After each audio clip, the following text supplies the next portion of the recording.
ఇట్లా ఇంట్లో మేము మా కౌన్సిలర్లతో డిమాండ్ చేసుకుంటున్నాను.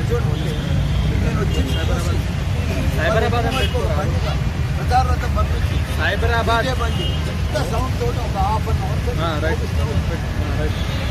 మేము ఇంతసేపు చూసి ఓపిక నశించిపోయి ఆ కార్యకర్తలు చేసుకుంటాం. ఆ బండిని ముగ్గట్టాలు పోమను ఏమో బంద్ చేయమన్నానంటే బండికి బంద్ చేయకుండా చాలా వేసి ఆ బిజీకి పెట్టి ఆ డ్రైవర్ కూడా మా వాడు పోయి చూస్తాను బండి బండి ఆ వైరల్ అయ్యాన గీతా బండి ఒకటకనే 100 మంది వజ్రేష్ యాదవ్ డిస్ట్రిక్ట్ ప్రెసిడెంట్ కాంగ్రెస్ దౌర్జన్యం వచ్చి ఒక ఎస్సీ ఢిల్లీ రమేష్ అంటారు ఆయన దళితుడిని పట్టుకొని కొడుకునే ఉన్నాడు. ధనాదనే కొడుకు ఆయన బండ చేసి పడ్డాడు. ఆయన ఈ వీడియోలు కూడా వచ్చిన బయట. దాని తర్వాత ఎవ్వరు కొట్టుండ్రా సంపూర్ణ మల్లారెడ్డి ఆడుండని చెప్పి నేను మా అల్లుడు రాజశేఖర రెడ్డి ఎమ్మెల్యే మల్కాజ్గిరి ఇంట్లో లోపల పని చేసుకుంటూ కూర్చుంటే అటు టీవీ పై సత్యనారాయణ ఆంధ్రజ్యోతి ఆంధ్రప్రభ ఇద్దరు విలేకరులు కూర్చొని మాట్లాడుతూ వచ్చి దబా తర్వాత కొట్టున్నారు. ఆ గన్నలు లాపి లేకపోతే మందని కూడా హత్య ప్రయత్నం ఒక బీదీ రౌడీ లెక్కనే గుండె లెక్కనే ఆ వీడియోలన్నీ కూడా అమ్మడిపోవడం ప్రజలు. ఇంత దౌర్జన్యం కాంగ్రెస్ అంటే ఎట్లయితే ఇద్దరు ఎమ్మెల్యేలు ఉన్నాం, మా ఇంట్లో మేము కూర్చున్నాం, మా కౌన్సిలర్ ఇంట్లో మేము కూర్చున్నాం. కూర్చుంటే మీకు మేము ఏడ డిస్టర్బ్ చేయలే, మేము ఏడ బయటికి రాలే.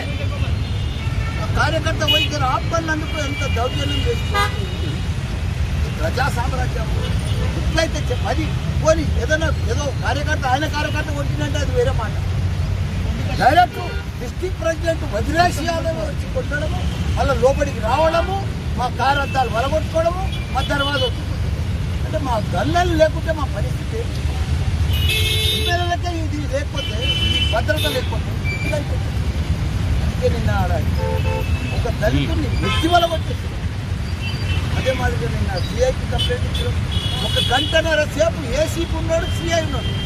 వాళ్ళ ముంగంటే మళ్ళీ సుధీర్ రెడ్డి వచ్చి ఇంకో కొత్త గ్యాంగులు వచ్చి కోడిగుడ్లతోటి పోలీస్ ముంగట ఏసీపీ ముంగట వాళ్ళు కాంగ్రెస్ కార్యకర్తలు లేక పనిచేస్తున్నారు. పోలీసు వాళ్ళంతా నేను కూడా చూసిన కళ్ళతో విలేకరులు చూసారు, ప్రెస్ వాళ్ళు చూసారు.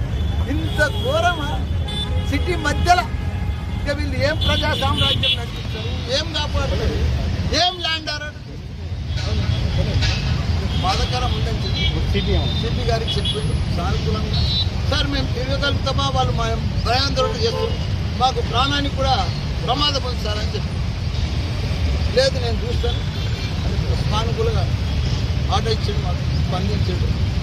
చూస్తాం ఎస్సీఎస్పీ ఆ కమిషనర్ ఢిల్లీకి కూడా పంపించాడు, ఇమ్మీడియట్గా అరెస్ట్ చేయమని చెప్పి. మామూలు మాట డిస్ట్రిక్ట్ ప్రెసిడెంట్ కాంగ్రెస్ ఒక దళితుల్ని నెత్తి వల్ల కొట్టినట్టే మామూలు విషయం. ఇద్దరు ఎమ్మెల్యేల మీదకి దర్వాజా మీదకి తోడుకొని వచ్చేసి మామూలు విషయం కాదు. దాడి చేయడం అంటే మామూలు విషయం కాదు.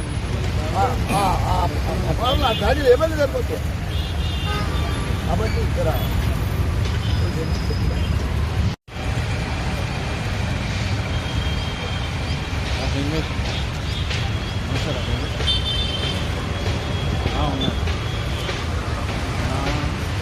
చెప్తాను ఒక 10 నిమిషాలు.